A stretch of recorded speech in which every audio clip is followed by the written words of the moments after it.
Okay, so it turns out we had one last example here in 2-C before we get to the next topic, which is exponential growth and decay. So I'll do that right now. But what I also would like to do is grab some examples and just work some out just for us to get some more practice with these types of exponentials and logarithmic functions, because it's a little tricky, and we can always use more practice. So I've got this one more example that we need to get over before we get to the next subject, which is exponential growth and decay.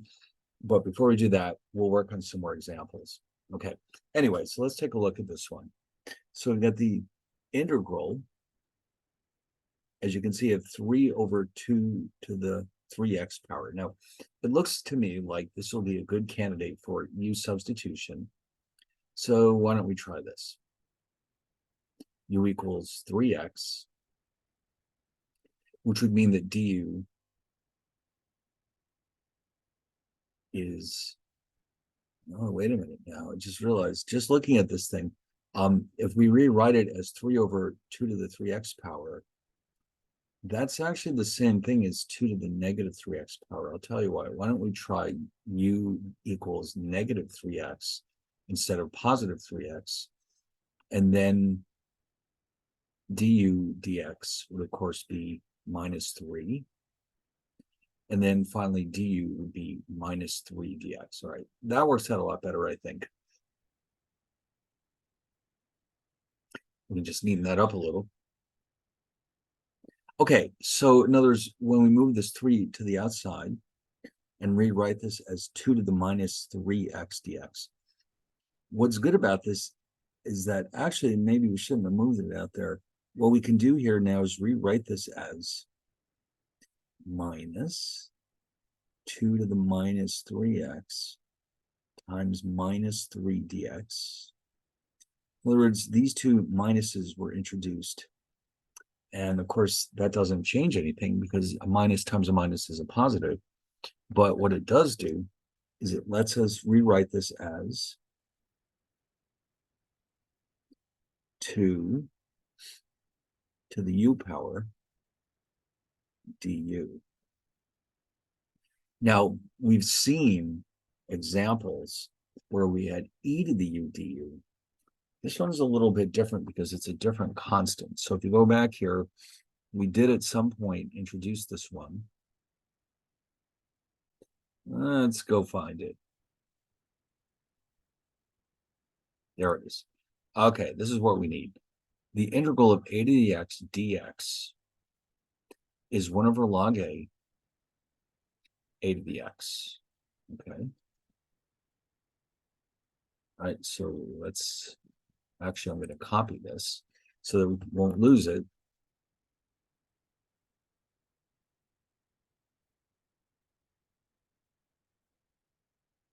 So let's move this onto a new sheet or new slide.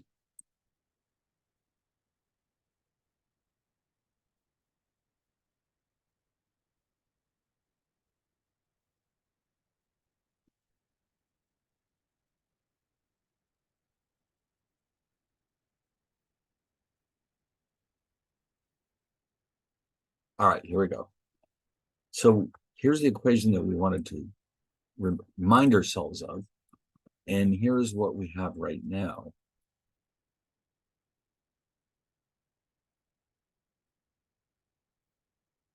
Minus 2 to the u du, where we recall that we've defined u to be negative 3x, so that du dx is negative 3, as we saw earlier. And then, of course, that means that du is negative 3 dx. That's why we're able to write it like this. In other words, the equation that we had converted into negative integral 2u du. Now, that falls right into this very category because now we can think of a as 2. You're going to have minus 1 over log 2 times 2 to the u power plus c. Now, of course, u, we defined it as negative 3x.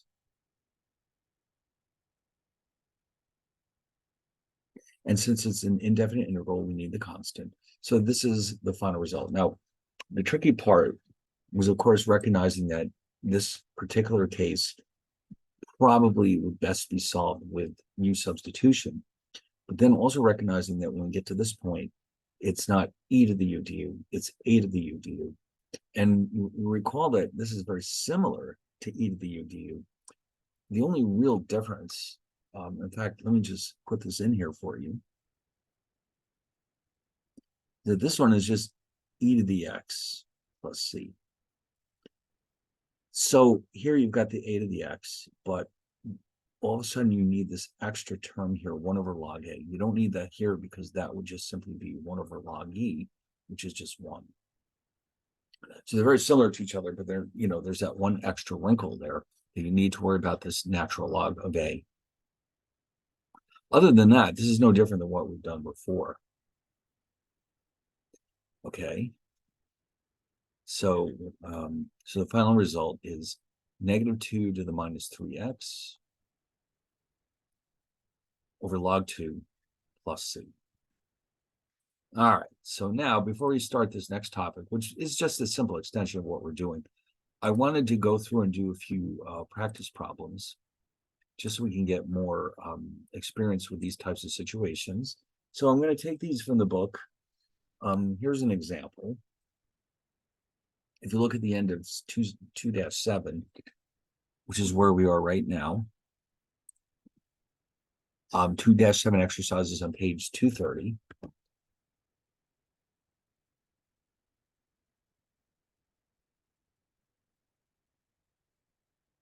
I've selected a few that I think we should practice with.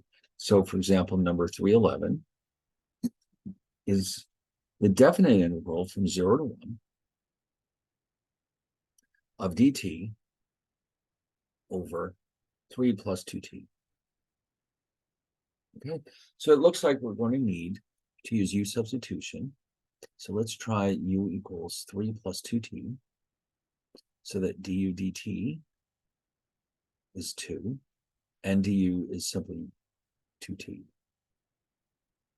All right, now, of course, as you can see, we don't exactly have 2t up here in the numerator, but what we can do is provide it ourselves because it's just a constant. Okay, so we'll rewrite this. So we multiply by 2 here, we multiply by half, so we don't have, we haven't changed the results here. And so now what we do have is du over u. And of course, we recognize that right away. That's going to be the log of the absolute value of u. And since this is a definite interval, it's evaluated between 0 and 1.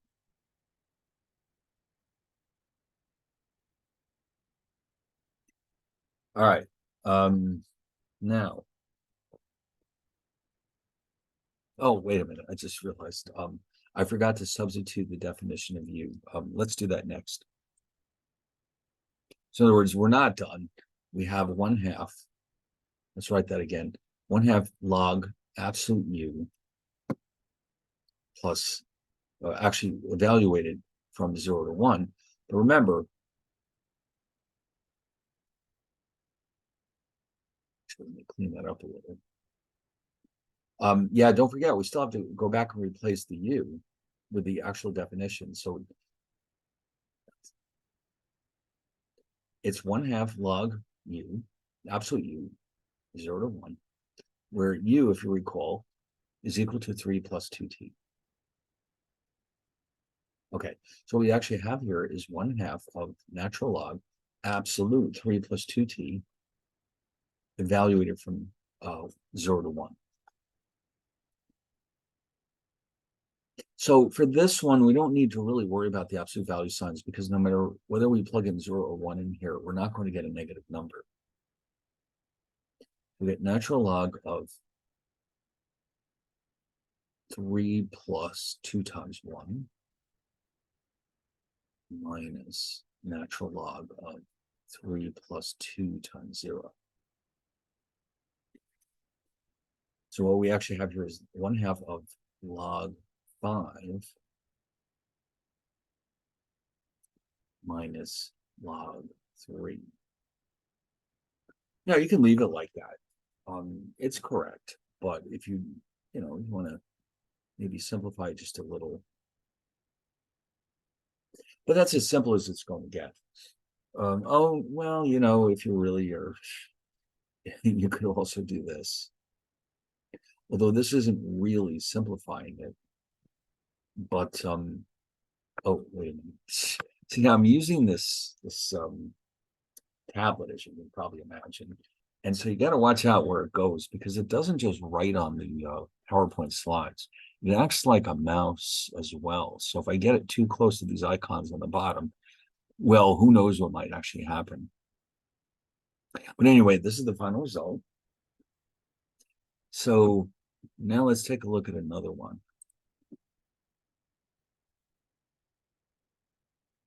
How about number 319? Now this one is going to look really scary at first. They're asking us to integrate the log of x squared dx, log x squared over x dx. Okay, so what are we supposed to do with this one? Well, it might be possible to do this with new substitution. So let's try the messiest expression that we can find. And if you recall from other cases, that we're not actually going to include this exponent in the definition of u. So du dx is 1 over x. And that, of course, means that du is dx times 1 over x, or we can write it as dx over x. So what does that leave us with? Well, that's actually pretty helpful, because that means all of this is du rather, and log x squared becomes u squared. Oh, that's not so bad. So that means when we integrate it, it's going to be u cubed over 3 plus c. And so that's going to leave us with log x cubed over 3 plus c. Now, what's interesting about this is that you could even rewrite, well, all right, I think we should just leave it the way it is. Now that I think about it, it's not going to help us. So let's just leave it like this. And let's try, oh, how about this one? 321.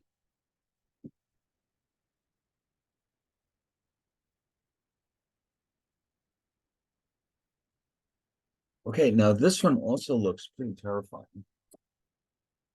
And what's interesting here is that for the first time, the book actually tells us, if you look in the instructions, it doesn't just say, well, what's the integral? Let me just close that real fast. It actually specifically asks us to do something that we haven't seen before. It says, find the derivative by differentiating log y. Now, why in the world would you ever do something like that? All right, let's find out. So the original question is y equals radical x squared plus 1 times radical x squared minus 1. Now, we certainly could use the product rule to find the derivative here. It's going to be a mess, okay? Because you've got radicals, and remember the product rule was, if you have something like this,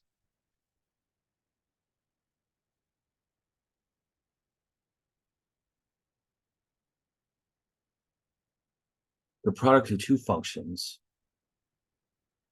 could be written like this. Now, this is not the only way to do it. Every book is slightly different, but this is the way I memorized it when I was taking this class many years ago. And so this is the so-called product rule. And we could certainly do this, but it turns out there's a slightly quicker way of doing this. And what it means, what we're doing is we're taking the natural log of both sides.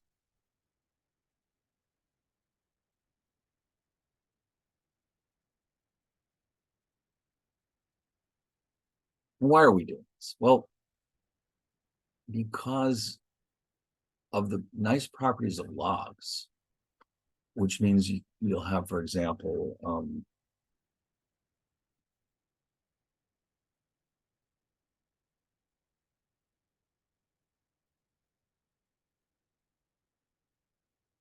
and then in turn, you can simply rewrite this as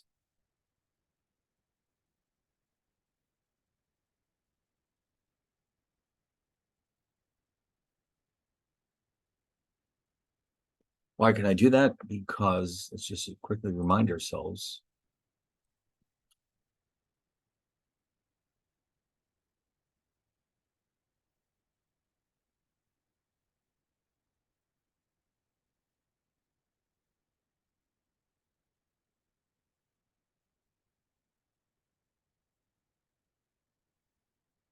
Because of the general property of logarithms.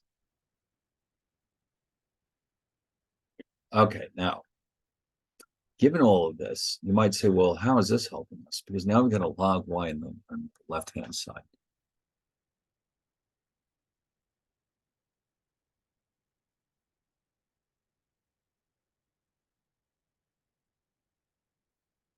If I differentiate both sides of this equation,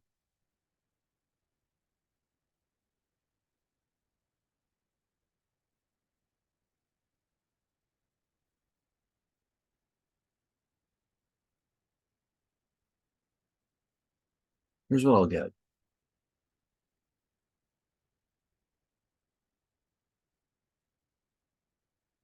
Okay, so the derivative of log y is actually 1 over y dy dx. This is a consequence of the chain rule, by the way. And then on the right-hand side, I'm going to have 1/2. Now remember, the derivative of a log of a function, let me just sneak in a quick reminder here.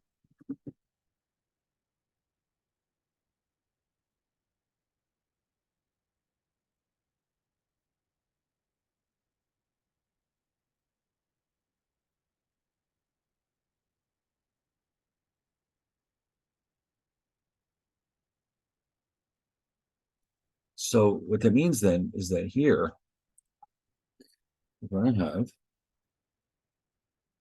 so we keep the 1/2 on the outside, the log of x squared plus 1, the derivative inside here, if this is our g of x, then g prime of x would simply be 2x. So you'll have 2x over x squared plus 1. Because remember, it's g prime of x over g of x.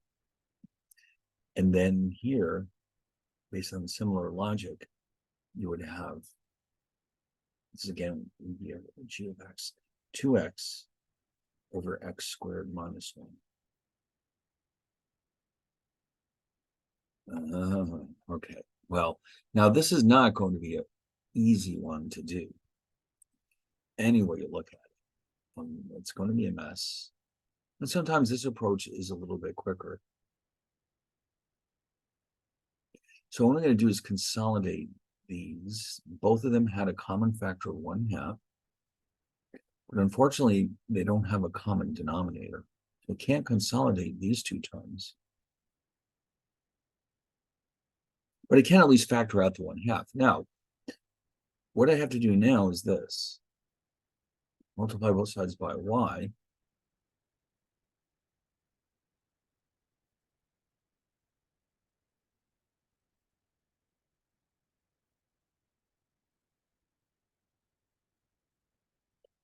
And now I need to substitute back into it the original definition of y, which is up here.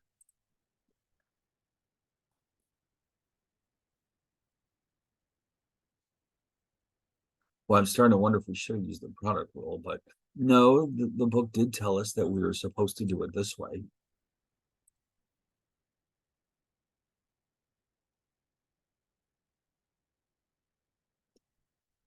So here's what we wound up with.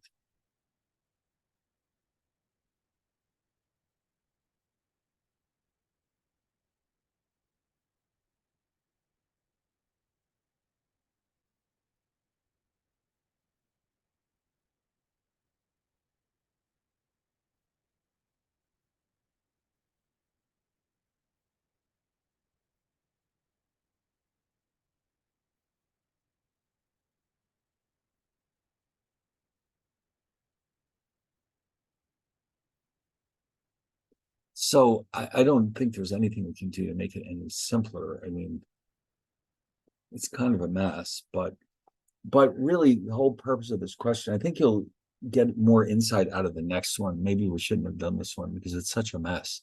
Uh, the idea, the important detail is right here.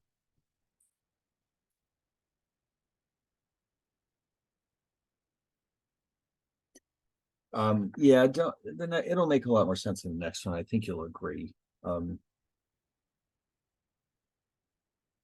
yeah, all right. Let's just go on to 322, and you'll say, "Ah, I see what you mean." This one, it's kind of hard to illustrate a principle when you have a such a messy expression like that. So what about this one? So by the way, just a quick reminder, the derivative of the sine of x is the cosine of x. The derivative of the cosine of x is negative the sine of x. Also, if you recall, the derivative of e to the g of x is e to the g of x times g prime of x. We covered that last time. So with all this information in place, we could solve for this one directly. In fact, why don't we do it both ways? Okay, so we'll start with the log approach. So again, it's y equals e to the sine x.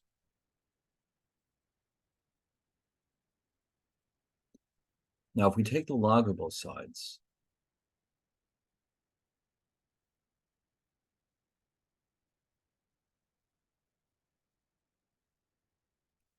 well, you can see here there is some simplification that's going to take place. Uh-huh. Because remember, the log of e to any function of x is just that function.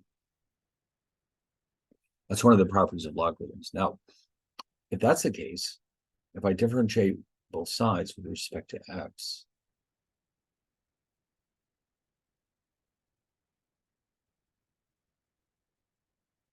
remember this one is 1 over y dy dx. This one is cosine x.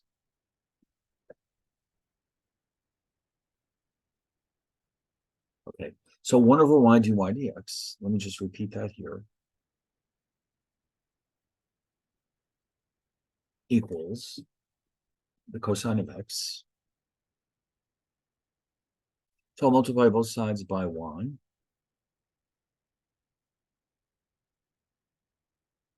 Remember, y was originally equal to e to the sine x. Therefore, this becomes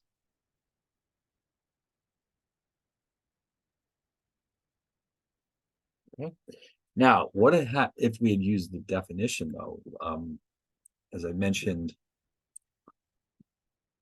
if you have y equals e to the g of x, then dy dx is e to the g of x. This is again a consequence of the chain rule. So that means when y equals e to the sine of x, that means g of x is sine x, g prime of x is the cosine of x. That implies that dy dx is e to the g of x, g prime of x,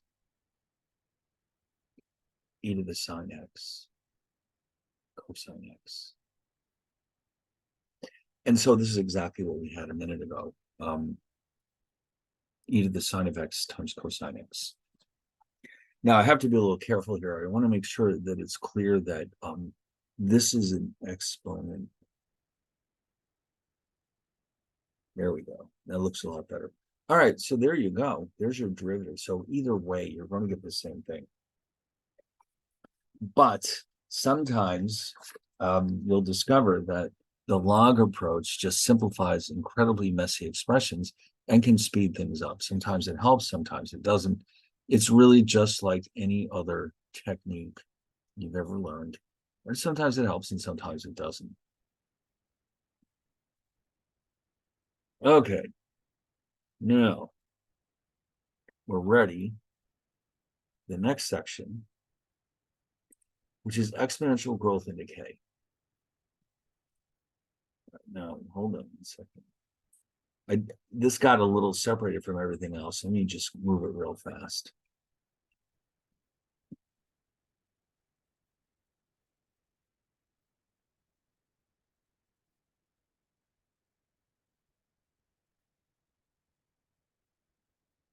There we go. So one area in which exponential functions are widely used is in the modeling of growth and decay. Okay, so exponential growth means that the rate of the growth is increasing over time. The growth itself isn't just, it's changing.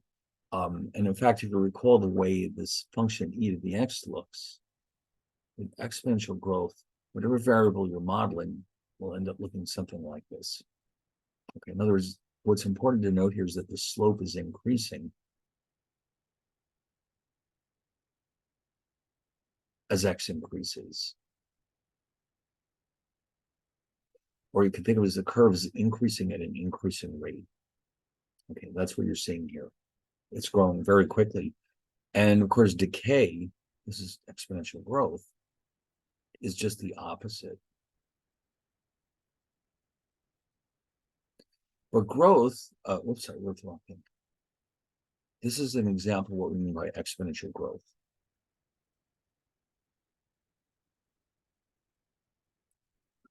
And you can use this to model the growth of populations, and it could be, it doesn't have to be people. We'll see an example in a few minutes of a population of deer that's growing at an exponential rate. You might recall from high school biology that bacteria, the growth rate of bacteria is often modeled as an exponential function, or possibly the growth of an investment of some kind, like the returns to a stock may grow at this rate. Now, exponential decay, on the other hand, means that if something like this going on,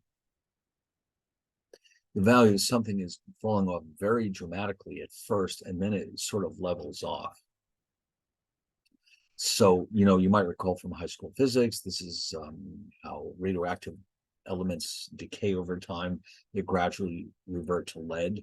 Or carbon dating. The whole principle of carbon dating is based on this. The idea is that you can figure out how old something is by looking at the amount of carbon-14 that's available. And, as far as we can tell, it works pretty well. And there's been a lot of cases where it was tested against written sources, and so far it seems to work very well. So anyway, so here's what we're looking at. The general formula looks like this. And you've got y's. This would be the initial value of y, whatever it is. Like if it's, let's say, a colony of bacteria.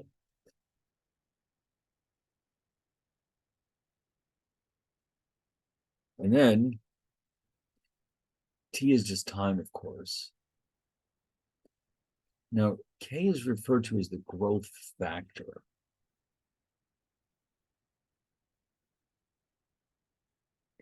And that means it's 1 plus the growth rate.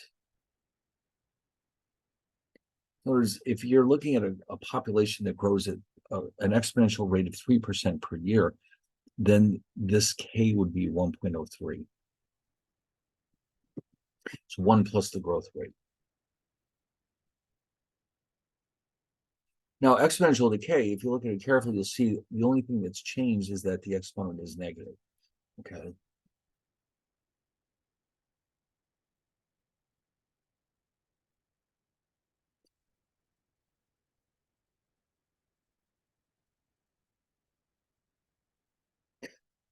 Now, just actually, here's a good example. This is an example of bacteria growing at some rate. Now, let us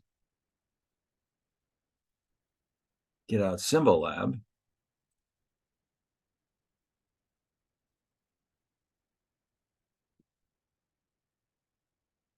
and take a look at this graph. Now, keep in mind, because we're looking at bacteria growth, we really only need to focus our attention on the first quadrant. You can't have negatives. You can't have a negative number of bacteria, and you can't also have negative time, because here the horizontal axis, which is normally x-axis, we're going to call it t for time, or at least we often see it done that way.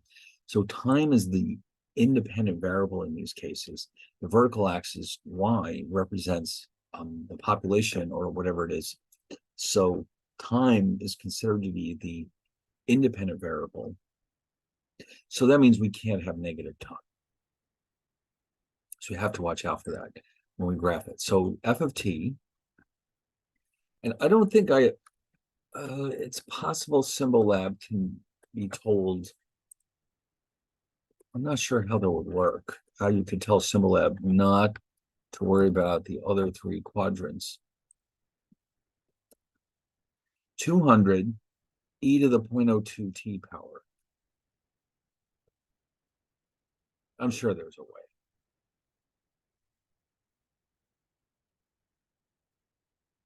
Oh, there's okay. You know what I'm going to do? Just as for the fun, I'm going to see how it reacts to this. I'm going to say, listen, Symbolab.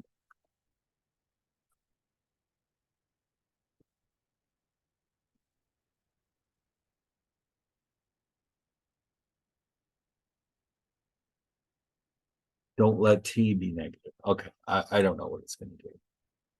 It might completely freak out.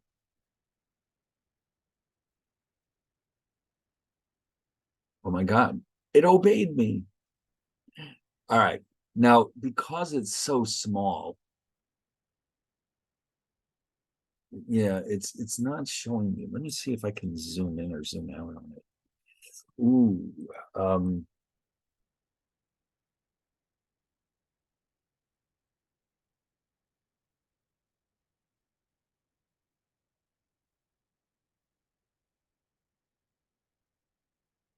yeah, that's very strange. Wait a minute. No, I see. No, okay. Yeah, I think the problem here is that if you're zoomed in too close, you see before it was like it looked like a straight line. It's not a straight line. It's actually a curve. You see, it's increasing at such a rate that the slope is actually increasing as as the horizontal axis, or t in this case, is increasing. Actually, I think it would be easier to see that if we take away this restriction. Let's just get rid of this for the time being and see what happens.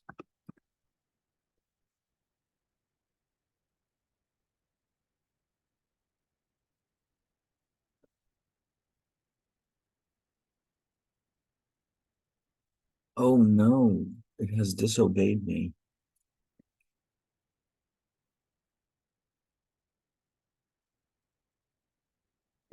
I took away the restrictions and it's still maybe all right. Let's see if I can update it. No, you know what it is? It is kind of obeying me, but I guess the problem is that it's just so zoomed in that you can't really you see, now you can really see it. There you go. You see how it curves. And so, but a lot of that curvature is taking place in the second quadrant. But if you were to calculate the slopes along this line, you would find that they're actually increasing steadily as t increases. So in other words, you could think of the function as increasing at an increasing rate. So this is why we have to watch out for bacteria, because it grows so quickly. So anyway, so here, what we want to know is how many bacteria will there be after 300 minutes? Oh, by the way, in this case, t is being measured in minutes. It doesn't have to be measured in any particular unit. A lot of these functions are measured in terms of years, but here it's minutes. Okay, but it has to tell you that. So in other words, if they ask you what is the population after 5 hours or 300 minutes, you literally just replace the t with um, 300. That's right. So that the exponent is actually 6. 0.02 is the growth rate. T is the time at 300. You got 200 e to the 6. So starting from today's 200, after a measly 5 hours, all of a sudden you've got 80,686 bacteria. It makes you think, doesn't it? It makes you want to wash your hands a lot more often, doesn't it?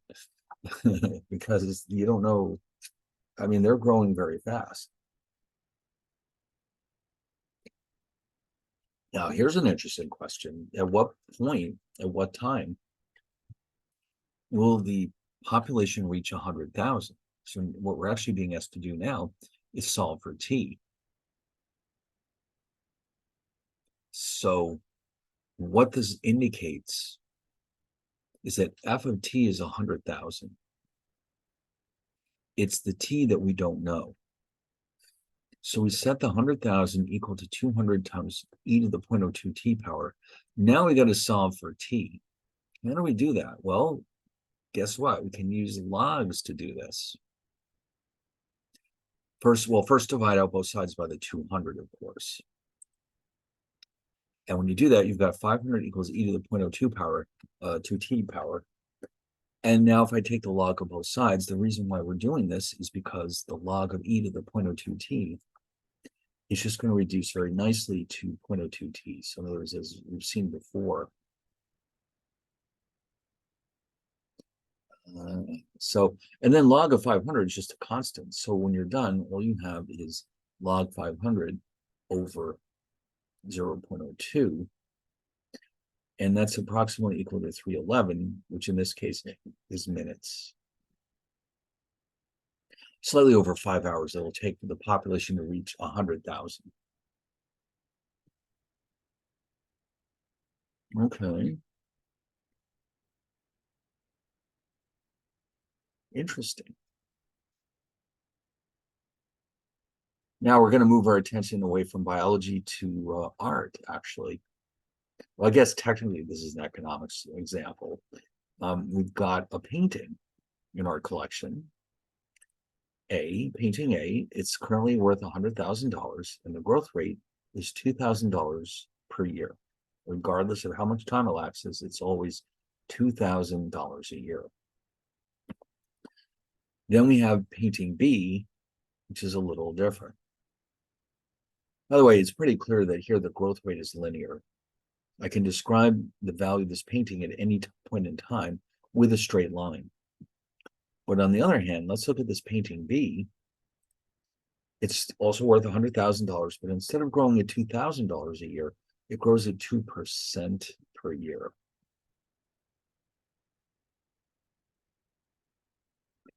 Now, that means that because the value grows over time, 2% will be based on a progressively larger value, which means that the growth will be faster than it would be for painting A, which is always $2,000 a year. So A is a linear function. It starts at 100 and it grows at a rate of $2,000 per year. And by the way, this is the intercept of a straight line. If t is 0, meaning today, that means the painting is worth $100,000. Whereas B, well, this is growing exponentially, so we can write it as 100,000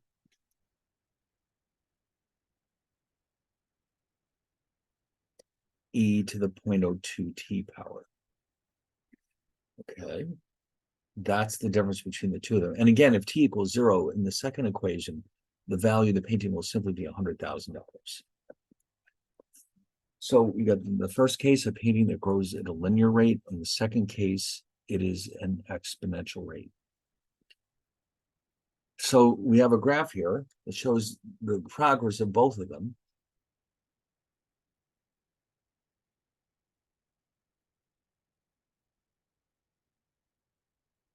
And let's see. By the way, using the notation from this chapter, you can see the y0 was 100,000 and k is 0.02. It's the same thing. So this graph is showing us A is the linear one. Remember, it's the slope of this is exactly 2,000. It never changes. It's always 2,000 per year. The slope here, though, is growing, isn't it? Every year, the value of the painting will go up faster than it would for painting A because it's 2% of a progressively larger amount. So in year one, they'll both grow at $2,000 because 2% of 100,000 is 2,000. Every year after that, though, painting B's growth will be higher than A's. And that's why you can see in this graph, as time elapses, that painting B's value will increase by progressively more than painting A.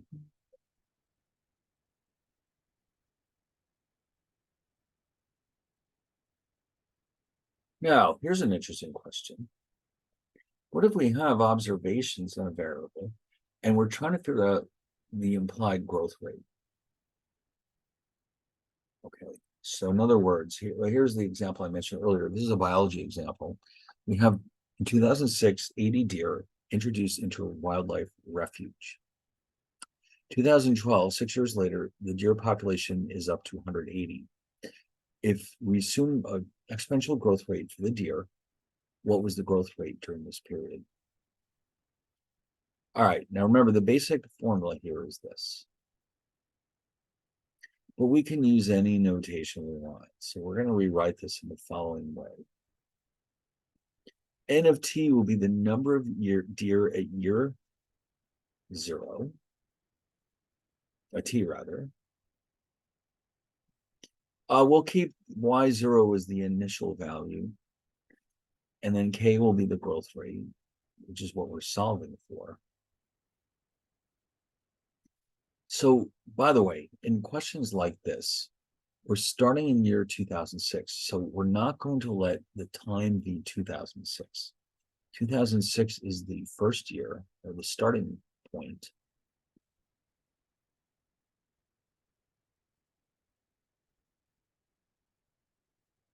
Or think of it as a starting time.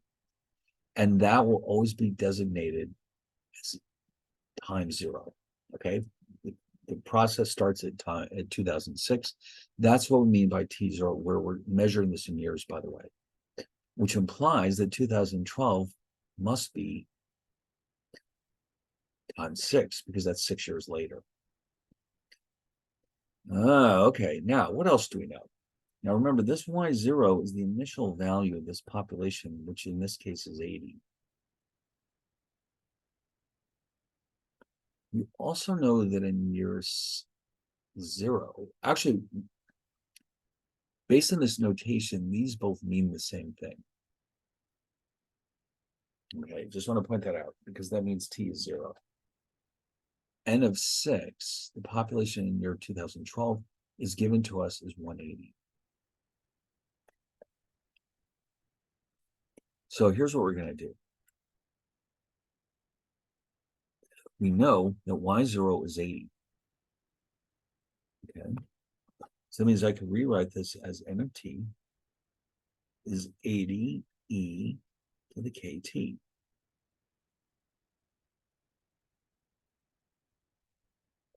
But I also know that n of 6 is 180. Okay.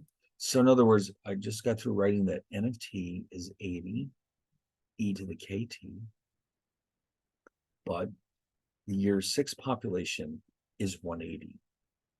There's t equals 6, and here n of 6 is 180. So you can see the only thing that's missing is the k.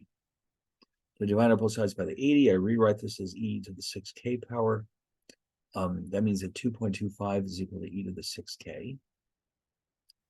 Algebraically, I can take the natural log of both sides. And of course, we've already seen the log of e to any function simply equals that function of x.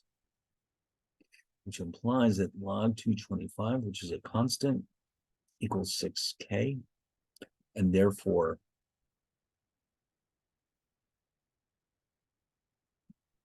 k is 1/6 log 2.25. And it turns out this is approximately equal to 0.1352, which means a 13.52% growth per year.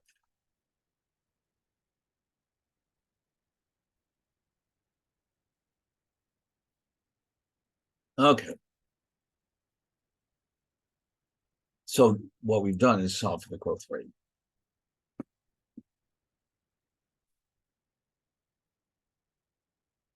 Now here's another interesting one. What happens in this case? This is a straight ahead economics question, but it's a similar idea because we're assuming exponential growth here. We have a silver dollar minted in 1899 that is now worth $3,742 to collectors. Now we're assuming that it's currently the year 2019, by the way. Okay, so just to make sure there's an even number of years. So in other words, 1899 is what we mean now by year zero.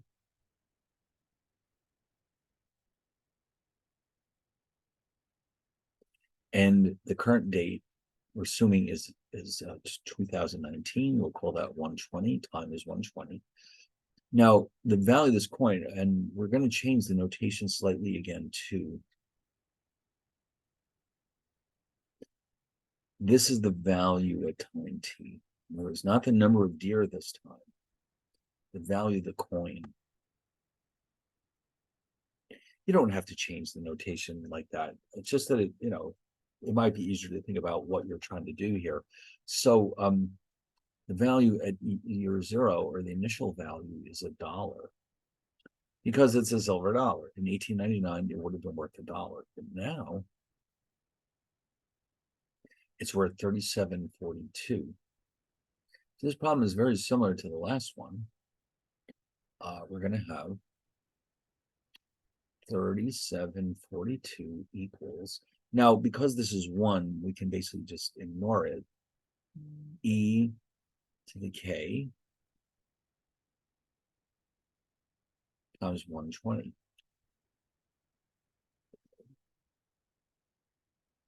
Now, I don't need to divide anything because, again, there's an implicit 1 here. So I'm going to take the log of both sides.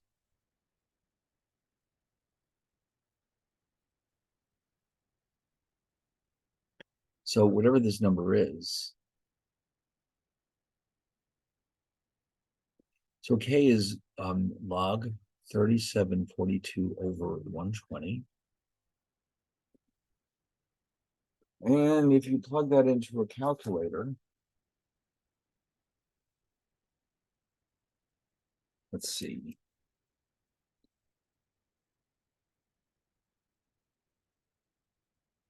Log 37.42 over 120 is 0.06856.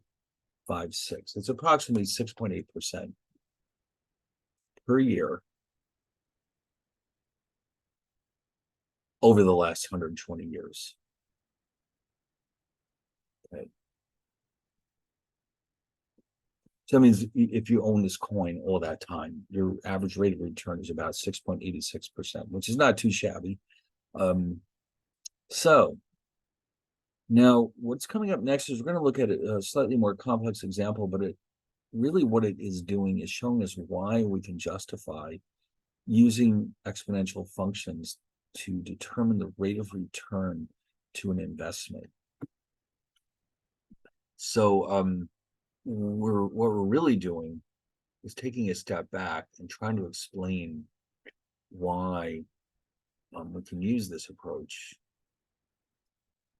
And it involves limits, interestingly enough. And then that's followed up by a discussion about decay, exponential decay. And then we can use this information to figure out the approximate time that it takes to double an amount. Let's say, for example, double a population or double the value of an investment. Oh, and then that leads us up to a discussion about the half-life of a radioactive isotope. So let me just at least introduce this discussion about rates of return. So this is just a bit of a brief detour into economics. When, of course, I'm sure you know this, that when you borrow money, you have to pay interest to the lender. That's why they're lending you the money in the first place, because that's how they make their money. How a bank makes their money, they borrow money from you, the saver, at a pretty low rate of interest, and then they turn around and lend it out to customers at a higher rate. So let's say, for example, your bank pays 2% on your savings account, and then they turn around and charge somebody 8% to buy a car. Well, that's where the profits are coming from. The spread between how much they pay for their deposits and how much they earn from their loans. Now, that sounds like a guaranteed way to make money, but the monkey wrench that could potentially pop up here is that not all the borrowers repay their loans. Okay, that is a real problem for a bank. But assuming that they get their money back, they should be profitable. And so we have a formula here that lets us figure out how much you'll have in the bank if you leave it. Let's say you put money in the savings account for a specific rate of time.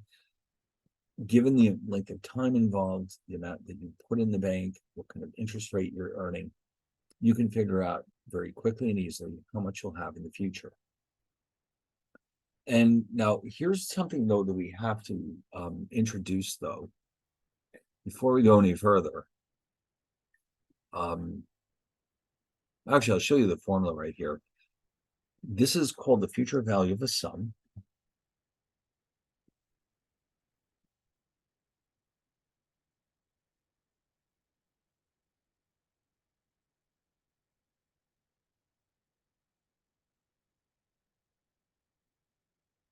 Meaning if I start with $8 in the bank today, how much will I have in the future? Well, actually, I'm sorry, I circled the wrong one. The P is the amount you started out with. This is called the principal, or think of it as the initial investment.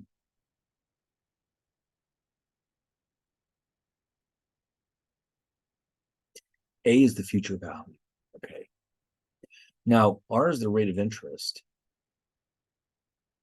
which is always expressed on an annual basis. In other words, so much per year. T is time measured in years. The tricky one is the N. This is something we need to introduce right now.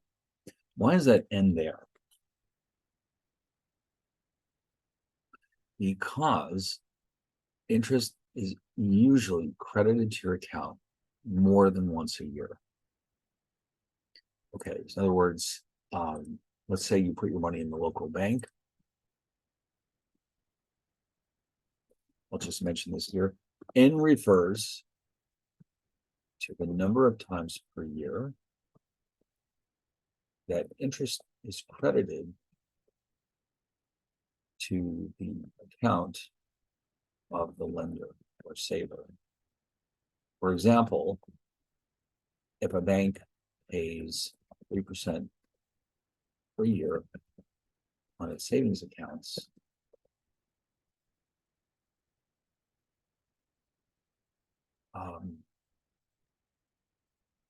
that's the rate that's quoted. Let's just change the wording here a little bit.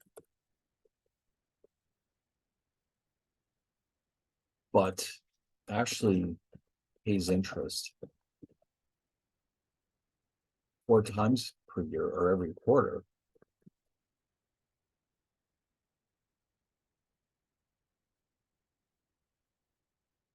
The saver receives a quarter of that, which is actually 0.75%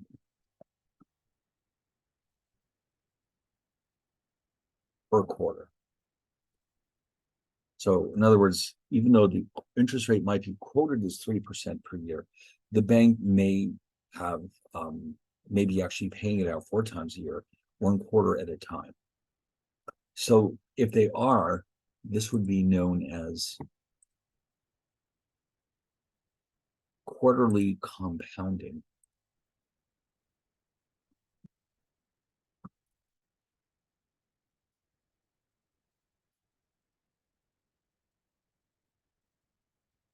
Now, what does it have to do with our formula?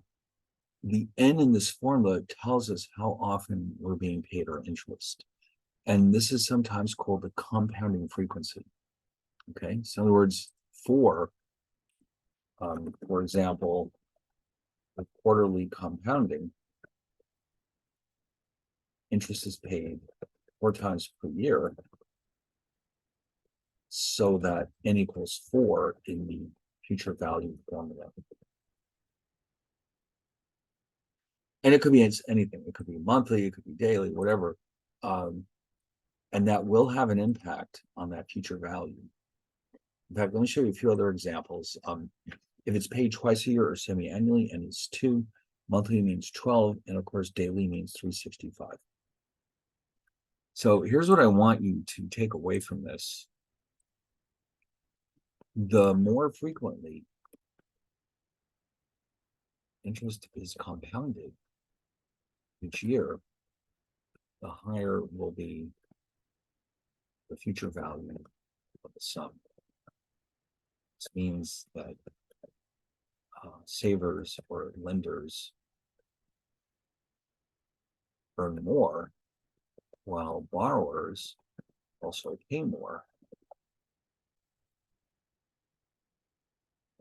So in other words, it's working in favor. So we keep increasing the compounding frequency. This is working in favor of the lenders who are earning the interest, but against the interest of the borrowers who are paying the interest. We have to take this into account because it can make a significant difference, especially for longer periods of time. We can't just, ignore it. Okay. Now, if you're wondering, typically in the United States, banks actually compound their interest on a daily basis. So that actually works to the favor or the benefit of the people who leave their money in the bank. And it's actually a problem for people who borrow because it means that you're paying more interest. So what we're going to see here is that as the number of compounding periods per year keeps increasing, the amount of interest we earn is increasing. And there's a limit, though, to how far we can push this, which brings us up to our exponential growth model that we're looking at. So I don't want to rush through this. So I think we can stop right here and pick it up next time. I'll go through a few examples and I'll show you how this ties in with our exponential growth model. All right, so we'll save that for next time. We'll see you then.